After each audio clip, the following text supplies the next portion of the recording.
많은 분들이 이제 병행 수입이 뭔지에 대한 그 내용을 잘 헷갈리세요. 아,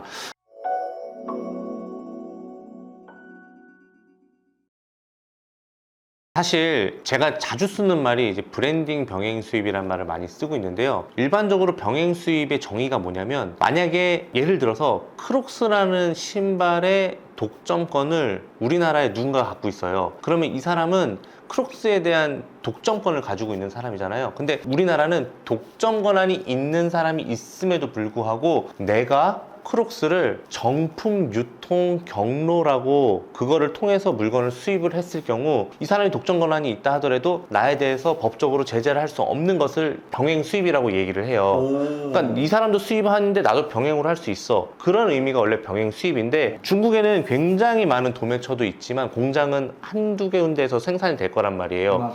그러면은 A라는 제품과 A-라는 제품이 거의 똑같지만은 뭐 예를 들어서 조금 커스터마이징을 했어요. A-1이 뭐 로고를 좀 바꿨어요. A-1이 색상을 조금 변경했어요. 똑같은 물건이에요. 근데 A라는 사람이 독점권을 공장하고 맺었다 하더라도 A-1이라는 사람이 그런 식으로 커스터마이징 해갖고 들어왔을 때 동일한 상품인 거잖아요. 맞아요. 근데 둘 다 브랜딩에서 들어오는 상품인 거잖아요. 그럼 이거는 병행 수입이 가능하다라고 이야기했고, 그리고 현지에서 브랜딩이 되었기 때문에 브랜딩 병행 수입이라고 제가 그냥 명명한 거거든요. 네네.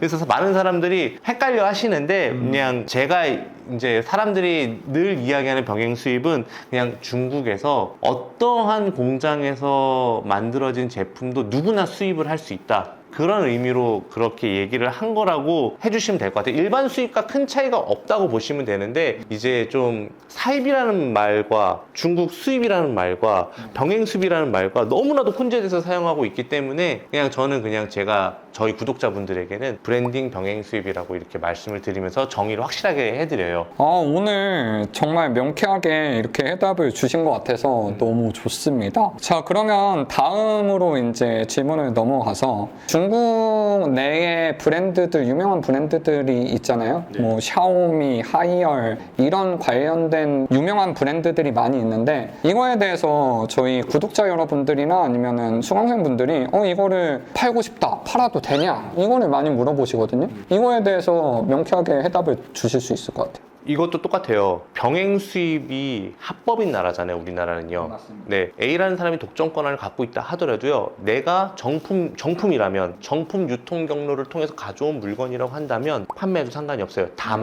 다만 이 독점 권한을 가지고 있는 사람이 무엇을 가지고 시비를 거냐면, 지적 재산권을 가지고 시비를 거는 게 많아요. 예를 들어서 현지에서 상업적으로 찍어놓은 사진을 구매대행업자가 그대로 갖다가 사용하게 될 경우에는 너 왜 이 상품 수입해가 아니라 너 왜 이 사진 썼어? 예, 그렇기 때문에 그 부분만 조금 조심을 하면은 하이얼이든 뭐 샤오미든 뭐 판매하는 데는 전혀 문제가 되지 않아요. 그런데 이게 문제가 돼요. 정품 유통 경로를 우리가 입증하기가 어려운 거야. 그쵸. 왜냐면은 우리는 그 사오는 중국 셀러에게 그냥 소비자일 뿐이야. 맞아요. 그러니까 그 중국인 셀러에게 정품 인증 서류를 좀 달라, 뭐 정품이라고 말할 수 있는 뭔가 증거, 에버던스를 달라, 이렇게 얘기해도 맞아요. 안 줘요. 맞아요. 그러니까 둘 다 문제가 되는 거예요. 근데 엄밀히 말하면 팔 수 있는 게 맞아요. 그러니까 가장 확실한 건 그거겠지. 진짜 중국 샤오미 매장에서 샤오미 영수증이 있는 거를 받아와서 해야겠죠. 근데 이제 대부분 온라인 또 대리점이잖아요. 그쵸. 그들도 물건을 떼와서 맞아요, 정품으로 떼왔겠지만 그게 문제가 되는 거죠. 중국에도 괜찮은 브랜드들이 되게 많아요. 이런 표현을 해도 될지 모르겠지만, 이제 온라인 셀링 업계의 약간 대부 느낌이세요. 너무 잘한 분들이 많은데 너무 쑥스럽네요. 제가 말씀드리고 싶은 거는, 사람에 대한 개인 퍼스널 브랜딩? 으로 해서 이렇게 오랫동안 살아남고 셀링을 하고 계신 분도 없거든요. 저 많이 없으시죠? 네. 유튜브를 오래 한 사람들 중에서 셀링을 하고 있는 사람은 진짜 거의 없는 것 같아요. 네. 쑥스럽긴 하네요. 네, 어쨌든 이런 여러 가지 경험도 많으시고 여러 가지로 정보력도 엄청 대단하실 것 같은데, 그러면 이런 투트랙님이 보시기에 현재 중국 구매 대행은 어떻게 생각을 하시는지 궁금해요. 저는 이게 진짜 한번 말씀드리려고 했는데, 저는 이 중국의 배송 대행지도 했고 네. 중국에도 아는 분들이 꽤 많은데, 제가 며칠 전에 중국에 출장을 다녀왔어요. 한번 물어봤어요. 배송 대행지 사장님들이 제일 정확하게 알 것 같아서 알리테무 때문에 요즘 어떠냐 그쪽에다 물어봤어요. 그랬더니 사실 초반에 조금 영향이 좀 있었다고 하더라고요. 아주 없진 않았대요. 그런데 지금은 오히려 예전보다 훨씬 낫다 그러더라고요.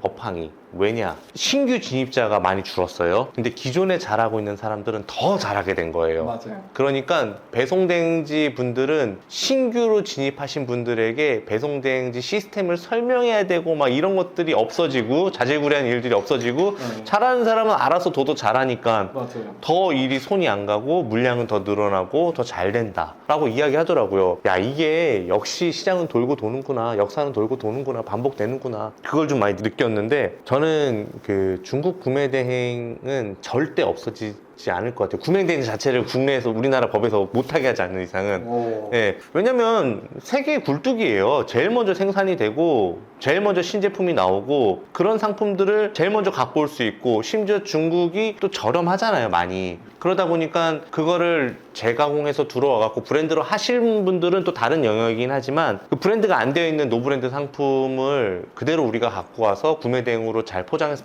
팔기에는 이보다도 괜찮은 게 없는 것 같아요. 저는 중국 구매 대행은 흥망성쇠가 있지만은 그래도 갖고 있으면 언젠가는 가치주로서 굉장한 소득을 안겨줄 만한 그런 비즈니스라고 생각을 합니다. 정말 오늘 인터뷰 찍으면서 제 속이 너무 후련해지는 것 같아요. 구리사님 많이 물어보죠. 중국 구매 대행에 한물 가지 않았어요? 라고 맨날 물어보잖아요. 그거 아직도 하는 사람 여기 있군요. 막 이러면서 막 이렇게 얘기하잖아요. 맞아요. 저는 근데 이거 중국 구매 대행이 늘 영원히 잘 되는 것 같아요. 왜냐면 저 2010년도, 11년도에 시작할 때도 구매 대행 너무 레드오션 아닌가요? 예, 그 얘기를 들었어요. 아, 그러니까요. 네, 2015년도에도 듣고 2018년도에 듣고요. 2019년, 2020년도에도 들었어요. 근데 지금도 계속 그래요. 근데 레드오션이 아니냐고 물어보는 사람들은 그 뭔가 레드오션이라는 무슨 카페가 있나 봐요.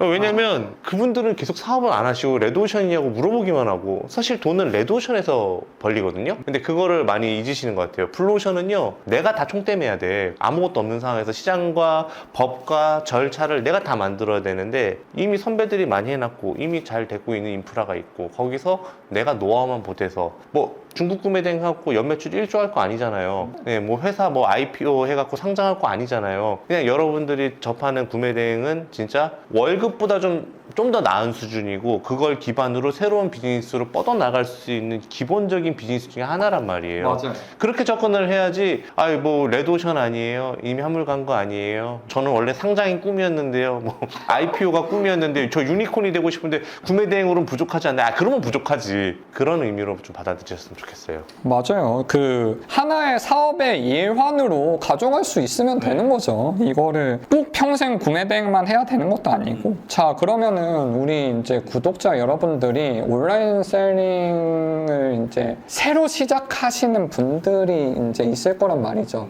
그런 분들이 이제 뭐 아까 말씀하신 그 레드오션이라는 것 때문에 또 막 혼돈스럽고 지금 망설이고 있는 분들이 많이 계실 것 같아요. 그런 분들에게 좀 선배 셀러로서 뭐 한마디 조언을 해줄 수 있으면 좋을 것 같아요. 저는 좀 평균의 법칙을 좀 믿는 사람이거든요. 그 뜻은 뭐냐면 내가 방탕하게 살고 열심히 살지 않았던 사람이 한 달, 두 달 열심히 해갖고 정말 드라마티컬한 부자가 되거나 그런 거는 전 믿지 않아요. 왜냐면 그렇게 됐다 하더라도 인생의 평균으로 다시 회귀하게 되어 있어요. 그래서 여러분들이 만약에 이 사업을 시작을 했는데 그 전에는 월급 평균 한 300, 400을 받고 다니던 사람이었다고 생각을 해봐요. 그런데 진짜 한두 달 공부하고 한 달 열심히 해갖고 막 1,000만 원, 2,000만 원 이게 막 3년, 4년, 5년 이렇게 유지가 되는 건 절대 말도 안 되는 일이에요. 왜냐면 물론 될 수도 있죠. 그간의 평균이 낮았다고 한다면 평균을 높이려면은 하루하루가 정말 진짜 열심히 살아야지만 그게 유지가 될 수 있거든요. 그래서 내가 한 번도 해보지 않았던 온라인 비즈니스에 대해서 너무 과한 기대라든가 혹은 유튜버들이 얘기하는 듯이 뭐 3시간만 하면 돼요. 정말 3시간만 하던가 이러면은 안 된다고 봐요. 똑같이 여기도 비즈니스고 사람들이 경쟁하고 있는 곳이란 말이죠. 그렇기 때문에 여러분들이 그만큼의 노력을 또 해서 온다면 충분히 노력만 해도 될 수 있는 곳이기 때문에 좀 독한 마음을 가지고 오시면은 또 구리삼님처럼 여러분들의 시간을 단축시켜주고 비용을 감축시켜주는 분들이 계시잖아요. 그분들을 통해서 온라인에 오시게 된다면 이제 5차 산업혁명 곧 시작됩니다. AI가 분명히 그 일을 도울 거예요. 그러면 여러분들은 그거를 또 같이 이용해서 더 효율을 내면서 더 할 수 있을 거란 말이죠. 그래서 많은 분들 혹시라도 너무 늦은 거 아니야? 라고 생각했을 때는 절대 늦은 거는 아니고 한번 시도는 한번 해보았으면 좋겠다. 요거는 꼭 말씀드리고 싶습니다. 네, 저도 그냥 한마디 보태자면은 제가 이런 구매댕이라는 업을 한다고 주변 사람들한테 이야기를 했을 거 아니에요, 처음에. 다 뜯어말렸어요. 그냥 제 설명을 들었을 때 진입장벽이 너무 낮다는 거죠. 그거 아무나 다 할 수 있는 건데 네가 거기서 할 수 있겠어? 라는 건데, 근데 그분들은 몰랐던 것 같아요. 그냥 하는 거는 당연히 진입장벽이 낮죠. 어렵지 않죠. 근데 이거를 아무런 아웃풋, 매출 없이 어느 정도 끌고 갈 수 있는 노력이 필요하잖아요, 초반에는. 근데 그게 진짜 진입장벽이거든요. 아니, 따지고 보면은 진입장벽이 높은 비즈니스는 많이 없어요. 진입장벽이 있는 비즈니스는요, 못해요. 그리고 제가 구리삼님이 어떻게 운영하는지 좀 이제 사전에 좀 들어봐서 아는데, 구리삼님이 하는 거 어려워요. 나 직구하라 그러면 못할 것 같아. 그런 상품들을 어떻게 알고, 그게 다 노하우인데 단순하게 내 사업을 한 줄로 설명하니까 당연히 받아들이는 사람도 되게 쉽게 이해하고 이거 되겠어라고 생각할지 모르겠지만 그 안에는 정말 깊은 고민과 또 수많은 시행착오가 있을 거란 말이란 말이죠. 그래서 중국 구매대행 괜찮습니다. 감사합니다. 네, 정말 앞으로 더 많이 하셔서 또 사실 이제 저는 이제 이런 유튜버로서 이런 일이 있다는 걸 알린 사람의 거의 1세대라고 본다면 이제 구리삼님 같은 분들이 이제 많이 나타나셔서 더 많은, 더 새롭고 더 참신한 비즈니스를 또 알려드린다면 너무 좋지 않을까 생각이 듭니다.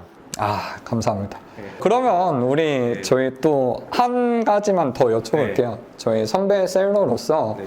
투트랙 대표님이 가진 비전을 또 말씀해 주시면은 그거가 또 새로운 셀러들에게는 굉장한 꿈과 희망이 될 것 같거든요. 어떤 목표를 가지고 이제 사업을 운영하고 계신지. 저는 지금 구리사님도 그렇겠지만은 이제 돈을 버는 능력들은 다들 이제 많은 부분 다들 가지고 계실 거라고 생각을 해요. 실제로도 이제 온라인 산업이 이제 조금 성숙화되어 가고 있는 과정에서 잘하는 셀러들이 또 나오는 거 보면은 그런 생각이 들어요. 근데 제가 이제 사업을 오래 하다 보니까 그런 생각이 들더라고요. 돈을 버는 능력과 돈을 지키는 능력과 돈을 불리는 능력은 다 새로운 영역이라고 생각을 하거든요. 돈을 좀 벌었다고 해서 돈을 막 쓰거나 혹은 거기에 대한 또 돈에 대한 감사함과 이런 걸 모르는 사람들은 금방 무너져요. 그래서 이제 저 같은 경우는 투자를 계속 병행을 하고 있잖아요. 네. 셀러와 투자, 또 부동산만 하는 게 아니라 사실 코인도 하고 미주도 하고 미장 중에는 ETF도 하고 하면서 정말 자산을 되게 소중하게 키워왔어요. 처음에 화분에서, 그 다음에 분갈이하고, 그 다음에서 비닐하우스에서 이렇게 키워왔단 말이에요. 근데 여러분들도 그런 능력을 좀 갖췄으면 좋겠어요. 그러니까 다는 힘들겠지만 벌어들인 돈을 관리하고 불리고 그런 영역에서는 사업만큼 또 캐시플로우가 오는 게 없잖아요. 그래서 아무튼 저는 요즘에 그런 비전을 보고 있어요. 저희 회사에서 벌어들인 돈에 정말 큰 정도는 아니지만 일부를 또 계속 그런 식으로 투자를 하면서 투자 자산에서 나오는 그 파이프라인도 굉장히 요즘엔 중요하게 생각을 하면서 하고 있어요. 아니, 우리도 벅셔 해서웨이 되지 말라는 법 있나요? 그런 느낌으로 벅셔 해서웨이도 처음에 방직 공장, 그 다음에 보험사 인수, 그러면서 그 돈으로 투자, 그러면서 했잖아요. 안정적으로 투자를 하게 되면은 사업을 오랜 기간 할 수 있다고 한다면 이 투자도 분명히 시간이 좀 걸리겠지만 되돌려 줄 거거든요. 그런 방식으로 회사를 탄탄하게 운영을 해 나갔으면 좋겠어요. 늘 항상 사업에서 잘 되면 리밸런싱을 좀 해야 된다고 봐요. 오늘 정말 좋은 말씀 너무 감사합니다. 설레는 삶 사시길 바란다 라는 말씀을 항상 드리는데 그 설레는 삶의 시작에서 함께 했던 여러 유튜브 채널 중에 거의 독보적인 채널이 투트랙님 채널이었어요. 그 투트랙님 채널을 보면서 투트랙님이 알려주신 제자분들처럼만 돼도 너무 좋겠다. 저렇게 될 수 있으면 너무 설레겠다. 라는 생각을 하면서 시작을 했었고, 그런 사업을 지금 진행하고 있는데, 이렇게 또 오늘 투트랙님을 만나서 이런 인사이트를 들으니까 또 앞으로의 저의 사업의 인생을 생각하니까 너무 설레네요. 예, 감사합니다. 대량수동의 원조 구리삽이었습니다.